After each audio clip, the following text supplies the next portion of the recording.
Paz do Senhor, meus queridos e amados irmãos e amigos, amados professores da Escola Bíblica Dominical, da nossa Igreja Brasil para Cristo.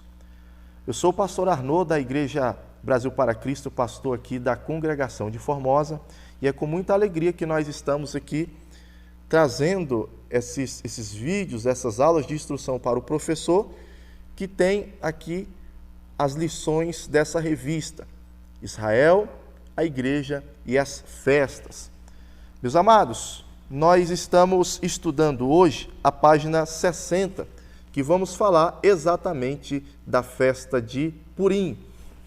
É bom nós lembrarmos que nas aulas anteriores nós falamos exatamente sobre as 7 festas de Israel e vimos, meus amados irmãos, que nessas 7 festas, que não eram festas do povo para o Senhor, mas eram festas do Senhor para o povo, Deus havia ensinado coisas importantes para aquele povo a respeito da sua cultura, da sua origem, da sua história, e Deus ao mesmo tempo estava ensinando às gerações presentes e às gerações futuras como Deus guardou, livrou e abençoou todo o povo e cumpriu todas as suas promessas, faladas desde os dias do grande patriarca Abraão. Mas esse Deus também, ele havia anunciado grandes propósitos que se cumpririam no futuro. Exatamente o Messias tão prometido, a sua obra, como ele faria a redenção, primeiramente a redenção espiritual do pecado, e futuramente como esse mesmo Messias, ele retornaria para realizar então a redenção definitiva, o reino do Messias, o reino material, o reino visível, como de fato esse reino se estenderia sobre todo o mundo. E nós vimos que nas 3 primeiras festas, que é a Páscoa, os pães asmos e as primícias, fala exatamente do período em que Cristo veio para morrer na cruz do Calvário pelos pecados da humanidade, onde ele esteve ali sendo sepultado e ao terceiro dia ele então ressuscitando para que assim como todos aqueles que nele crescem pudessem também um dia ressuscitar dentre os mortos e terem a vida eterna. Vimos no segundo período a festa de Pentecostes, que foi o momento em que houve a descida do Espírito Santo e aquele momento se tornou conhecido entre os estudiosos como a Era da Igreja, que inclusive é o período que nós vivemos agora. Mas nós ainda estamos aguardando o último período escatológico, onde se cumpre a festa das trombetas, da expiação e a festa dos tabernáculos, que é exatamente esse período em que a igreja aguarda o arrebatamento. Após o arrebatamento virá a grande tribulação e nesse período a igreja estará na ceia do Cordeiro e finalmente virá então o retorno de Cristo para reinar a partir do milênio.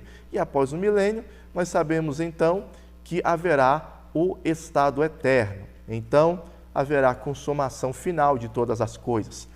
E todos esses eventos, obviamente, foram apontados nessas 7 festas do Senhor para Israel, como estudamos nas aulas anteriores. Mas nós temos que entender também que há 2 importantes festas que não foi o Senhor que ordenou para a nação, mas que foram festas da nação para o Senhor, que são exatamente as festas do Purim, que é a festa que nós estudaremos nesse momento, e também a festa de Hanukkah, que estudaremos na próxima lição. Em ambas as festas, o Senhor, então, havia realizado um grande livramento sobre a nação de Israel. E o povo, então, entendendo esse livramento, essa ação salvífica de Deus em momentos muito difíceis da história, em que o povo estava ali sendo perseguido, sendo praticamente quase que destruído pelo inimigo, então eles clamaram, buscaram o Senhor e o Senhor os abençoou, o Senhor os ouviu e o Senhor os salvou. E por isso o povo entendeu, que esses momentos também tinham que ser registrados e comemorados para as gerações futuras. Esses momentos, meus amados, mostram ali o quanto o povo havia se identificado com esse ato de festejar. O povo entendeu o quanto as festas eram realmente importantes para a sua história, importantes como um momento de gratidão a Deus, um momento de louvor, de adoração a Deus, e um momento de sempre se lembrar o quanto o Senhor Deus, Ele é misericordioso para com a nação que Ele escolheu e fiel dentre todas as suas promessas. E a aula de hoje, nós estaremos aqui na página 60, estudando sobre a festa de Purim, que está ali no contexto do livro de Esther. Então, para quem está nos acompanhando agora, o resumo das festas que nós falamos, as festas do Senhor para Israel, está aqui na página 40, né? As 7 festas do Senhor, e que nós falamos nas aulas anteriores, mas hoje nós iremos, a partir de agora, falar da festa de Purim, que era uma dentre as 2 festas que o povo voluntariamente realizou para diante da presença de Deus. Essa festa é importante os irmãos estarem atentos para o livro de Esther, que é um livro histórico muito importante e que é importante, meu amado professor, você pegar esse livro, que é um livro curto, mas um livro de uma narração muito simples, muito fácil de entender. É necessário que você domine esse livro, você leia esse livro, medite nesse livro, para que você tenha uma facilidade de fazer as devidas aplicações que estão aqui dentro da nossa lição.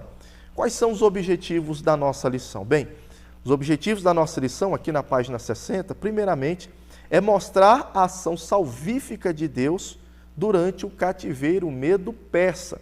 Segundo, explicar as figuras tipológicas que se cumprem em Cristo e sua igreja.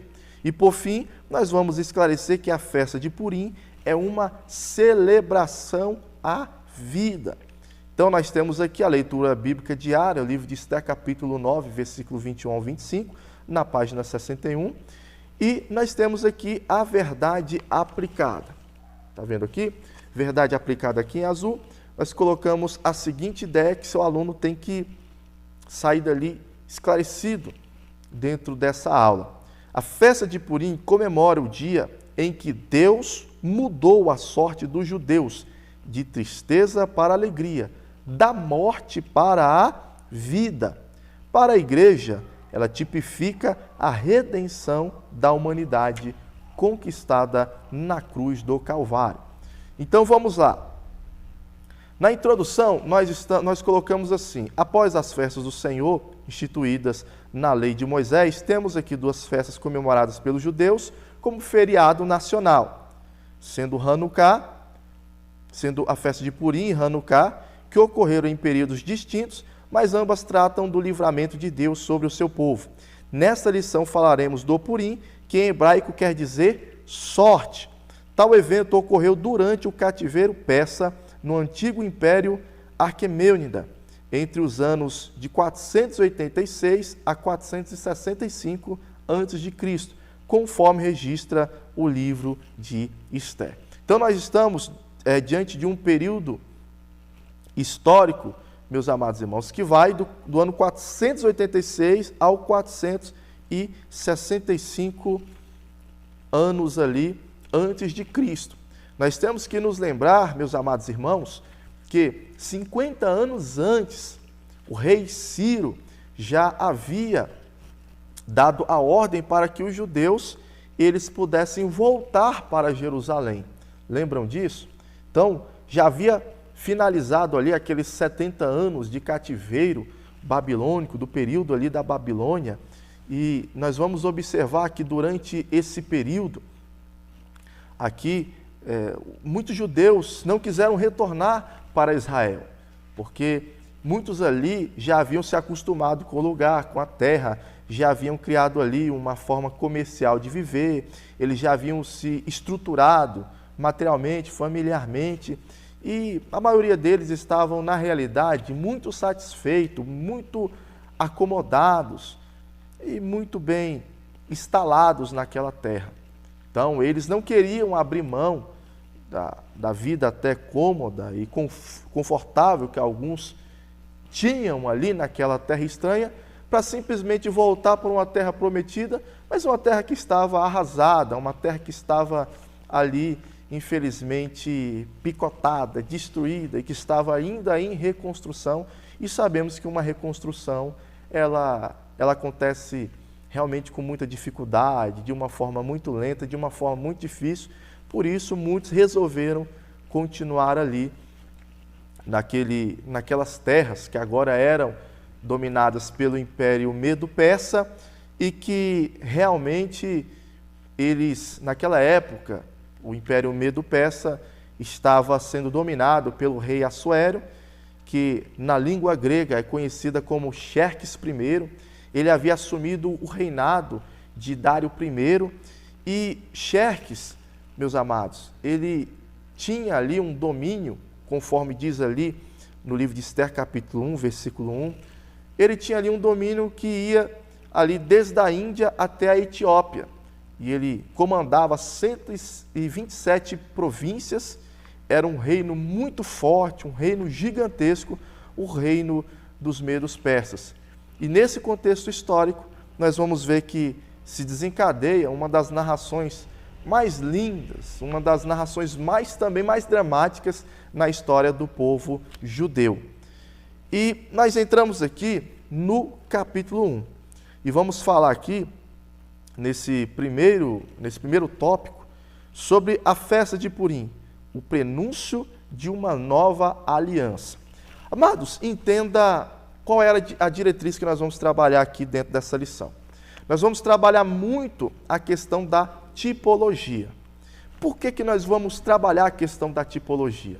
Porque quando nós lemos aqui, por exemplo, o livro de Lucas, o Evangelho de Lucas, no capítulo 24, versículo 44, foi exatamente esses escritos sagrados do Velho Testamento que Jesus utilizou-se para se apresentar como o verdadeiro Messias, inclusive mostrando que a crucificação era parte daquilo que havia sido anunciado através das Escrituras Sagradas. Nós vamos encontrar aqui o texto sagrado de Lucas 24, 44, dizendo assim: disse Jesus, são essas palavras que vos disse, estando ainda convosco, que convinha que se cumprisse tudo o que de mim estava escrito na lei de Moisés, nos profetas e nos salmos. Então, quando Jesus está falando da lei de Moisés, dos profetas e dos salmos, ou também dos escritos, Jesus estava falando do conjunto de livros considerados já naquela época como escritura divina, escritura inspirada, como livros canônicos, esse conjunto de livros chamado Tanakh. E essa Tanakh, para os judeus, ele é conhecido para nós como o Velho Testamento ou o Antigo Testamento. E dentre esses livros considerados canônicos, considerados como literatura sagrada, está obviamente o livro de Esther.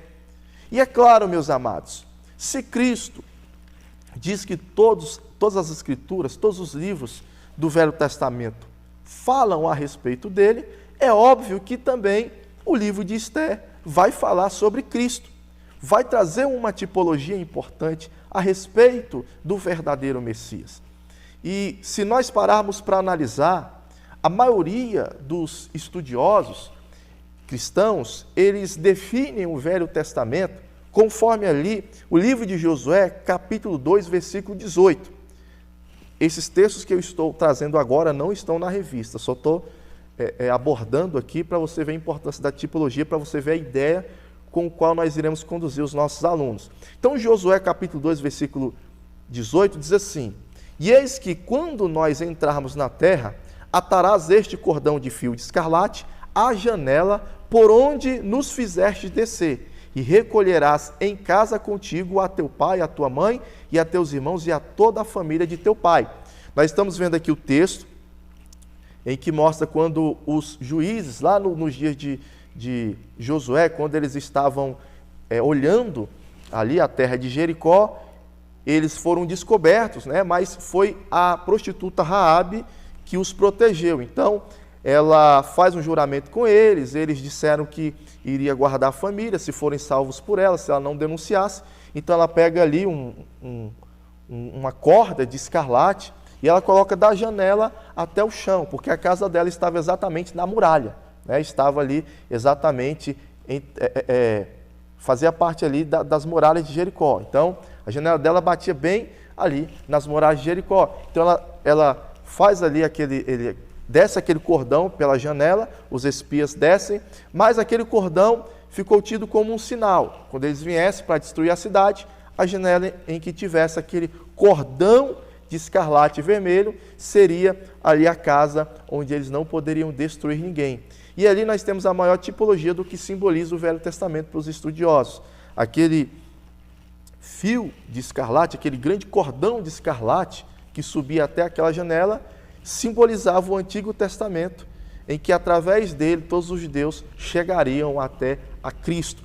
Então, seguindo esse raciocínio, essa linha de interpretação, é que nós vamos trabalhar com alguns personagens desse texto sagrado e iremos mostrar para você a grande tipologia que representa Jesus, é uma simbologia de acontecimentos futuros. É importante nós lembrarmos que dentro da simbologia, nós não estaremos de modo nenhum forçando interpretações em textos bíblicos, mas nós iremos trazer, inclusive, aquilo que muitos historiadores, alguns eruditos, enxergam como uma tipologia perfeita a respeito do relacionamento entre Cristo e a igreja.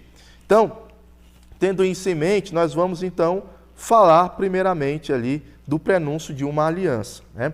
Nós temos aqui no item 1.1, subtópico 1.1, sobre duas esposas e duas alianças. Está no contexto do capítulo 1 ali do livro de Esther.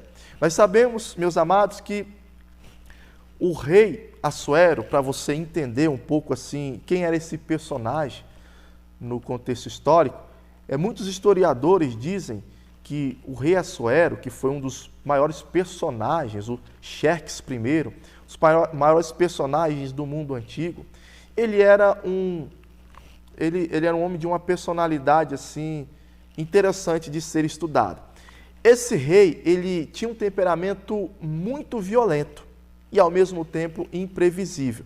Quando a gente estuda a história do rei Xerxes I, que era um rei também muito incontrolável na questão do prazer, um rei que gostava muito de prazer, muito de festa. Inclusive nós vamos ver no capítulo 1 que ele vai fazer uma festa de 180 dias. Imagine, uma festa de 180 dias para comemorar suas riquezas, para beber, para fazer banquetes no meio do povo. Nós vamos observar que exatamente no contexto desse personagem, dessa festa, que vai haver uma ação interessante ali, uma narração interessante. Ele vai convidar a sua rainha, em que ele vai ali trazer como o que havia de mais lindo, mais glorioso dentro do seu palácio, porque de fato a rainha Vasti era praticamente a mulher conhecida, mais bela que existia ali até então, dentre as mulheres conhecidas, dentre as mulheres que haviam ali no reino. E o rei Xerxes, ele vai convidar essa rainha, depois de apresentar seus objetos, depois de apresentar suas riquezas para os seus príncipes, ele vai tentar trazer a rainha para mostrar ali aqueles homens que naquelas horas também já estavam ali bêbados, embriagados. Ele queria apresentar a beleza da sua esposa para todos os seus súditos. Só que a rainha, ela recusa vir até o rei. E o rei, obviamente, que era um homem realmente de um temperamento muito difícil, o que ele faz? Ele simplesmente fica irritado. E, obviamente, também, ele foi aconselhado a expulsar aquela rainha e trazer uma rainha, escolher uma rainha que fosse melhor do que ela. Quando nós olhamos, meus amados, aqui, realmente para essa simbologia, nós observamos aqui na figura desse rei, no sentido da sua posição e não da sua personalidade, a figura do próprio Deus. Repito, não se tratando da sua personalidade, porque se a gente for falar de personalidades humanas, a gente não consegue trazer nenhum tipo de tipologia, Mas as tipologias estão exatamente sendo apontadas na figura de pessoas falhas, Mas Deus traz ali sempre a tipologia, frisando ali o fato, frisando ali a importância, o título na sociedade ou até o título familiar daquele personagem. E nesse momento aqui, o rei Xerxes, né, o rei Assuero, ele era considerado como o rei dos reis naquela época. Um homem de poder absoluto, que mandava, desmandava, que fazia o que bem quisesse, ou simplesmente o soberano do mundo antigo. Então, nessa questão de poder e de domínio, nós vamos ver a imagem de Deus sendo representada na figura de Xerxes. E a imagem daquela rainha linda, bonita, maravilhosa, nós encontramos então a imagem de Israel, como aquela que era a esposa de Deus, né, na primeira aliança, na antiga aliança ali do Velho Testamento.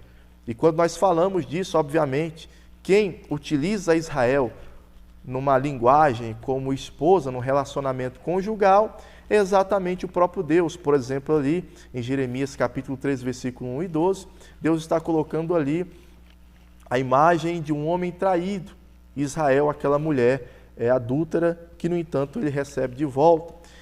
Ezequiel, ali capítulo 16 também, nós encontramos ali Deus no relacionamento com Israel, como se ela fosse ali uma esposa ingrata, que no início era até um aborto, a quem ele pegou, cuidou, fez crescer. Quando ela se tornou uma moça, ele vestiu, adornou, amou, e depois dela ser amada, ela então a rejeitou e correu atrás de outros homens como uma prostituta, mostrando o estado espiritual de Israel ali como uma meretriz. Então Deus, ele costuma trazer a nação de Israel como esposa, e por isso nós aplicamos aqui a figura de Vaste como uma esposa a quem Deus queria mostrar a sua beleza e a sua glória para o mundo, mas que infelizmente Israel rejeitou, seguindo a outros deuses, né? E por isso aquela aliança do Antigo Testamento, ela acabou se tornando rompida. E Deus escolheu uma outra esposa para si, melhor do que Israel. Essa esposa agora, ela não era formada por um povo exclusivo, como foi na primeira aliança, mas essa nova esposa era formada por judeus e gentios, que de fato podemos ver prefigurando inclusive a rainha Esté, que era uma estrangeira, uma desconhecida, né, representando os gentios, mas que Deus os trouxe, né, para si e os amou através de uma nova e superior aliança. Então, quando a gente observa o casamento sendo desfeito ali de Assuero e um novo casamento sendo concluído por meio de Esté, nós vemos Deus anunciando que aquela primeira aliança ela seria rompida exatamente porque o povo iria rejeitar o próprio Deus, iria trair o próprio Deus. Mas Deus traria então uma aliança superior, uma aliança eterna, exatamente prefigurada aqui. Aí você leia, veja os textos e faça também a sua aplicação. No subtópico 1.2, nós continuamos essa figura tipológica, mostrando um personagem chamado Regai na figura do Espírito Santo. Quando a rainha Vaste ela foi expulsa, foi feito então um grande recrutamento das virgens, das donzelas mais lindas ali de todos os reinos, para que o rei pudesse escolher então a sua esposa amada. E dentre essas jovens virgens estava ali a jovem Radassa, né? Que ela recebeu ali um nome do seu tio, um novo nome, que era o nome de Esté, que significa estrela. Então esta jovem, que também foi recrutada ali, ela ficou aos cuidados de um eunuco chamado Regai. Este homem, conforme está aqui no nosso estudo, depois de recrutar essas jovens virgens, ele fazia uma espécie de um tratamento durante 12 meses. E nesse tratamento, essas mulheres, elas aprendiam como se portar diante do rei, elas tinham a sua pele bem hidratada, bem perfumada, ela ficava num estado, vamos dizer assim, mais, assim, um estado melhor possível, mais agradável possível, para que pudesse se apresentar diante do rei. E quando nós olhamos isso, irmãos, nós observamos de uma forma interessante que é exatamente isso o trabalho que o Espírito Santo de Deus faz com a igreja hoje. Repare que nós ainda não somos esposa, Nós somos a noiva e aguardamos o dia em que realmente nós seremos desposada pelo noivo. Por isso está preparado um banquete, uma grande festa, que nós já estudamos lá atrás, que é as bodas do Cordeiro, que acontecerá diante da presença de Deus em um local celestial que o Senhor nos preparou. Mas enquanto esse momento não chega, nós, como a noiva escolhida, já somos escolhidas, porque fomos limpados e purificados pelo sangue de Cristo.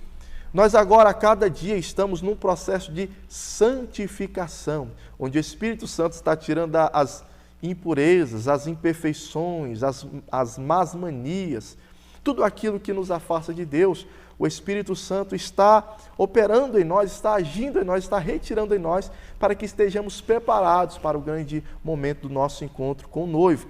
E quando nós olhamos, resumidamente, esse tópico, esta ação de Deus através do Espírito Santo ali, tipificado pela figura de Regai, preparando ali Esther para o encontro do noivo, nós encontramos as palavras de Paulo aqui em Efésios capítulo 5, versículo 26 e 27, que diz assim: para santificar, purificando-a com a lavagem de água pela palavra, para apresentar a si mesma a igreja gloriosa, sem mácula, nem ruga, nem coisa semelhante, mas santa e irrepreensível. Então é assim que Deus está nos preparando, o Espírito Santo de Deus está nos preparando, né, tirando, através da sua palavra, nos dando conhecimento da palavra, tirando todas as imperfeições que nos impedem ali de estarmos naquele grande dia, no casamento com o nosso Senhor e Salvador Jesus Cristo. Aqui no subtópico 1.3, nós iremos falar sobre Esther, um arquétipo da igreja. Ou seja, nós vamos mostrar que assim como Esther, ela foi escolhida para uma grande missão, e é o que o seu tio depois vai falar com ela: olha, Esther, talvez para isso você foi levantada como rainha, para momentos como esse. Assim que realmente havia sido falado, divulgado, noticiado o grande plano maligno dos inimigos, né, do grande inimigo Ramã, que nós vamos falar agorinha, nós vamos ver que Mordecai procura uma forma ali de se comunicar com Esther e ali já falar para ela: olha, você foi levantada rainha aqui, você está como rainha, mas com um propósito. Então você tem uma missão. Se você não ouvir a voz de Deus e não fizer alguma coisa, estou parafraseando, né? Se você não fizer alguma coisa diante de um chamado que Deus fez na sua vida, pode ter certeza, Deus não vai desamparar seu povo, não, vai levantar alguém. Mas você, com certeza, você vai prestar contas com Deus. Então, nós vemos que a igreja, meus amados, depois de limpa, purificada, por que nós estamos aqui? Porque temos uma missão também com o nosso Deus. E a missão dada por Deus, a missão que a igreja tem que cumprir, que não pode deixar de fazer, está exatamente nos textos apresentados aqui. Eu vou ler um deles, que é o texto de Mateus, capítulo 28, versículo 19 ao 20, que diz assim: portanto, ide e fazei discípulos de todas as nações, batizando-os em nome do Pai, do Filho e do Espírito Santo, ensinando-os a guardar todas as coisas que eu vos tenho mandado. E eis que eu estou convosco todos os dias até a consumação dos séculos. Ou seja, assim como o inimigo naqueles dias, ele havia preparado um dia para destruir os judeus, e Esther deveria fazer alguma coisa, como ali a esposa do rei. Nós, como a noiva de Cristo, vendo como Satanás ele tem destruído milhões e milhões de pessoas, nós temos que entender que nós podemos fazer algo para salvar muita gente, para salvar muitas almas. E realmente é isso, primeiramente buscar a Deus, buscar uma comunhão com Ele, buscar conhecimento da palavra, buscar a graça do Senhor, para que possamos ir até as pessoas com muita graça, com muita sabedoria e poder pregar o Evangelho, formar discípulos. Não é só pregar e largar as pessoas lá de qualquer jeito. Não é só pegar a pessoa, levar para a igreja e dizer: está aqui, se vira pastor, se vira obreiros, se vira igreja. Não, não é só isso. A missão da igreja é se preparar para trazer o pecador, trazer até o Senhor e continuar cuidando, e continuar preparando e continuar trabalhando na vida desse pecador até formá-lo um discípulo, ou seja, levar ele até o batismo, preparar ele para participar da ceia do Senhor e tornar mais um integrante nessa grande missão de ganhar almas. Esse é o propósito, o grande objetivo da igreja. Feita essa tipologia, meus irmãos, nós vamos aqui então continuar aqui no capítulo 2. É importante a gente olhar que cada tópico aqui nós estamos aqui trazendo os capítulos em que nós estamos trazendo todo esse contexto histórico para vocês, né? Então, no capítulo 2, nós iremos falar sobre a festa de Purim, a alegoria da batalha entre Cristo e Satanás. Nós vamos ver, irmãos, que Ramã, em toda a sua ação, no seu momento de exaltação, quanto no momento em que ele vai cair, assim também como Mordecai ou Mardoqueu, no seu momento de humilhação, no momento em que ele realmente vai passar perto da morte, mas depois ele será exaltado, depois ele, ele vai ser levantado por Deus ali de uma maneira sobrenatural. Nós vamos ver aqui que encaixa perfeitamente na tipologia Ramã como uma imagem do próprio Satanás, insurgindo contra Cristo, ou seja, se levantando, se rebelando contra Cristo ao longo de toda a história. E vamos ver que a melhor figura humana e que encaixa em tudo o que ele viveu, realmente uma figura tipológica, uma figura simbólica de Cristo, está exatamente aqui na figura de Mardoqueu. E nós vamos mostrar isso daqui a partir de agora. Primeiro, 2.1, subtópico 2.1, diz assim: Ramã contra Mordecai, uma insurgência de Cristo, uma insurgência de Satanás contra Cristo, que está exatamente aqui no contexto do capítulo 3. Meus irmãos, olha só, aqui nós vamos primeiro trabalhar com a questão histórica, questão bíblica histórica desse personagem chamado Ramã. Quem era Ramã? Por que ele teve tanto ódio assim de Mardoqueu, pelo simples fato dele não se encurvar? E por que ele não quis simplesmente matar Mardoqueu, não é? Se a gente parar para pensar, ele poderia matar Mardoqueu porque os outros judeus estavam ali, sempre, a grande maioria sempre se curvava. Mas o judeu sincero, o judeu fiel a Deus, ele tinha uma dificuldade de se encurvar a essas autoridades. Exatamente porque eles tinham no coração que eles deveriam se encurvar somente ao Senhor Deus. E principalmente a um amalequita. E a gente poderia entender que se o problema dele era específico com Mordecai ou com Mardoqueu, né? O que acontece? Ele poderia simplesmente eliminar Mardoqueu e ficava por isso mesmo. Mas o que ele faz? Ele não elimina Mardoqueu. Ele cria uma rivalidade ali em que, através de Mardoqueu, ele vai tentar eliminar todos os judeus. Por que isso acontece? Aí nós temos que mergulhar a fundo na história para a gente entender aonde acontece a primeira rebelião ali dos seus antepassados. Nós vamos ver aqui que Mardoqueu, ele é, na realidade aqui, um representante da nação de Israel. E Ramã, ele é um representante de um dos maiores inimigos de Israel, que é exatamente os amalequitas. E essa história, irmãos, ela começa exatamente aqui em Êxodo capítulo 17, versículo 8 ao 14, no momento histórico em que o povo estava ainda nas suas peregrinações no deserto, e os amalequitas, né, comandado ali por Amaleque, eles tentam então destruir os judeus antes que os judeus crescessem e viessem invadi-los. E aí eles entram no caminho ali, eles tentam paralisar o plano de Deus na vida dos israelitas durante a caminhada no deserto. Aí a Bíblia diz que Moisés então sobe no monte, lembra aquele período em que Moisés estende as mãos. Enquanto Moisés estava com as mãos estendidas, o povo vencia. Quando ele abaixava as mãos, o povo perdia, e ali ficou um homem de um lado, outro de outro ali, né, ajudando Moisés a estar de mãos erguidas para que o povo, ele ali, concluísse a vitória. Ao final daquela batalha, Deus prometeu que não ficaria esquecido aquele ato, aquela insurgência dos amalequitas contra Israel, porque na verdade eles estavam levantando contra Deus, mas Deus mandou ali, falou para Moisés para que Josué escrevesse no livro ali aquelas palavras, melhor dizendo, que ele lesse aquelas palavras no livro em que Moisés escreveria, que aquela nação ela ainda teria que ser exterminada pelos judeus. Aí, anos depois, Deus dá, então, essa oportunidade dos amalequitas serem destruídos. Mas isso ocorreu no reinado de quem? No reinado de Saul, primeiro rei de Israel. Mas, infelizmente, Saul fracassa.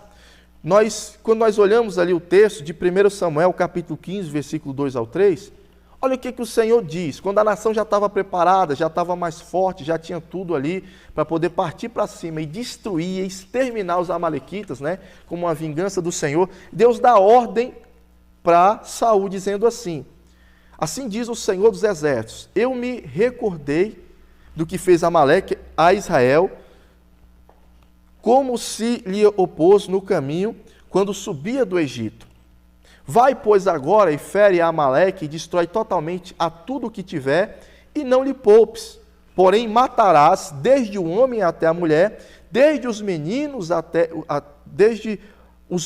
de peito até aos bois, ovelhas, aos camelos, até os jumentos, ou seja, tudo que tiver vida, destrua tudo, acabe com tudo. Foi essa a ordem de Deus para Saul. Mas Saul não vai para a batalha com os propósitos de Deus, mas ele vai com seus propósitos. E o que ele faz? Ele não vai com a intenção só de matar os amalequitas. Ele vai com a intenção de pegar os despojos. Ele vai com a intenção de pegar o que havia de mais importante ali, de pegar ali as riquezas do povo, de pegar ali os bois, as vacas, as ovelhas. E nesse propósito ali que ele faz, ele mata muitos amalequitas, destrói quase todos. Mas como o foco deles era pegar os bens, deixaram muita gente escapar. Inclusive trouxeram um rei vivo, o rei Agag vivo, que era o rei amalequita daquela época. Isso enfureceu o coração de Deus e também do profeta Samuel. O próprio profeta Samuel teve que matar o rei Agag, mas por conta dessa displicência momentânea, essa desobediência pequena, foi uma desobediência pequena, né? Porque ele obedeceu 70%, 80% do que Deus falou, e esses 20% que ele não obedeceu foi o que trouxe graves problemas para o futuro. Porque, irmãos, os amalequitas, os que escaparam, foram se levantando, foram se erguendo, e eles sempre procuraram um momento na história para se vingar dos hebreus. E esse momento ocorreu exatamente quando Ramã, um amalequita que era da linhagem do rei Agag, aquele que foi morto pelas mãos de Samuel, o que acontece? Esse homem aqui, ele se levanta nesse momento para vingar um dos piores inimigos contra o seu povo, que era exatamente os judeus, né? A nação de Israel. E aí ele chega nessa oportunidade que ele vai tentar destruir o povo hebreu. E aqui nós colocamos no segundo parágrafo a tipologia, mostrando realmente uma comparação entre Cristo e Mardoqueu, Cristo rejeitando a Satanás, Cristo vendo o seu nome sendo defamado, e a figura de Mardoqueu aqui, muito bem representada no livro de Esther. Bom, feito aqui essa análise histórica, e você aqui sabendo o grande problema, porque a nação estava em grandes perigos, a gente sabe que então Ramã, desse momento em diante, ele vai fazer a cabeça do rei, ele vai infamar os judeus e vai conseguir convencer o rei a armar essa lei que eles então um dia vão tirar sorte, e através dessa sorte eles conseguiram tirar um dia para poder eliminar todos os judeus. O que ninguém sabia, nem mesmo o rei, nem mesmo Ramã, é que dentre esses judeus estava a rainha Esther, que era a rainha amada pelo rei. Aí nós entramos aqui no 2.2, em que nós falamos então sobre a vitória de Mordecai contra Ramã, exatamente falando também de Cristo vencendo o diabo em Efésios capítulo 6. Então, como nós vimos, Ramã então consegue convencer o rei, finalmente ali o decreto real foi tirado em sorte, tiraram um dia pela sorte, e pela sorte foi tirado um dia em que todos aqueles que viessem destruir os judeus até seriam pagos por isso. E o que acontece? Ramã, melhor dizendo, Mordecai, ele não fica parado, então ele quando ouve aquilo, ele rasga suas vestes, se veste de pano de saco de cinza e fica ali chorando, né, numa situação difícil. Ele vai se comunicar com Esther. Esther, então, pede para ele convocar o povo para levantar ali 3 dias de jejum, que ela também iria jejuar. E ali nós vamos ver que então ele vai ficar ali 3 dias, irmãos, naquela situação, vestido de pano de saco, humilhado, chorando e clamando, numa situação realmente de desprezo e esquecimento. Só que é nesse intervalo, meus irmãos, que nós vamos ver que um fato interessante ocorre. Nós vamos ver que durante esse período em que ele está ali chorando e se humilhando nesses 3 dias, nós vamos ver que o rei ali fica ali sem dormir. E nesse momento sem dormir, ele chama ali o cronista, pergunta, olha, alguém fez alguma coisa em favor do nosso reino que não foi bem recompensado? E ali descobre que um judeu chamado Mardoqueu estava ali, ele havia descobrido uma insurgência ali, uma rebelião de algumas pessoas que queriam matar o rei. E ali o rei foi salvo através da denúncia desse judeu. Aí o rei ouve, é mesmo, o que fizeram para ele? Esse homem foi esquecido, não fizeram nada por ele. Falou, não, a gente tem que fazer alguma coisa. Chamaram Ramã, aí tem toda aquela história, o que você acha que a gente deve fazer a pessoa a quem o rei deseja honrar? Ramã, que era a bola da vez, achando que ele seria honrado, ele fala, não, rei, esse homem tem que ser vestido com as vestes reais, tem que ir montado num cavalo branco e tal, andar nas cidades, é isso que se deve fazer ao homem que Deus quer honrar. Aí o que acontece? Ele diz, então você, Ramã, vai honrar um judeu chamado Mardoqueu. O rei não sabia a treta que havia entre os dois, né? E infelizmente Ramã, que já tinha preparado uma forca para o judeu, meus irmãos, ele tem que se humilhar e tem que exaltar aquele judeu, né, diante de todas as nações, diante de todos ali presentes. E, infelizmente, foi uma humilhação terrível para aquele homem que era um símbolo de Satanás. E nós vemos, irmãos, que exatamente isso é uma tipologia perfeita. Como Cristo, né, foi humilhado desde a sua crucificação, o dia da sua morte, seu sepultamento, como as pessoas estiveram ali dizendo, morreu o Messias, acabou, foi mais um fracassado, mas ao 3º dia Deus o ressuscitou dentre os mortos, e todos os principados e potestades, como diz ali, Colossenses capítulo 2, versículo 13 em diante, foram reduzidos à ignomínia, ao vexame, à vergonha, porque Cristo triunfou deles na cruz, venceu eles na cruz, né? Então, nós podemos ver que esses 3 dias de humilhação, ali de Mardoqueu, e no 3º dia a sua exaltação, representa ali os 3 dias de humilhação de Cristo na cruz. E nós podemos fazer, meus irmãos, essa analogia, porque o próprio Cristo, ele fala, né, dos 3 dias e 3 noites de Jonas ali no ventre da baleia, como símbolo ali da sua morte e ressurreição. Então nós podemos também trazer essa tipologia interessante de Mardoqueu. E se nós olharmos lá para o livro de Apocalipse, no capítulo 19, nós vamos ver, irmãos, que quando Cristo voltar para destruir os exércitos do anticristo da besta, é mais ou menos naquela figura tipológica que nós vamos ver Cristo montado no cavalo branco, com vestes reais, ele vindo e se manifestando para vencer a Satanás, para vencer os exércitos do anticristo e para triunfar. Não é verdade? Então, nós vemos tudo isso muito bem representado tipologicamente aqui na figura de Mardoqueu, na figura desse problema em que houve ali entre Ramã e Mardoqueu.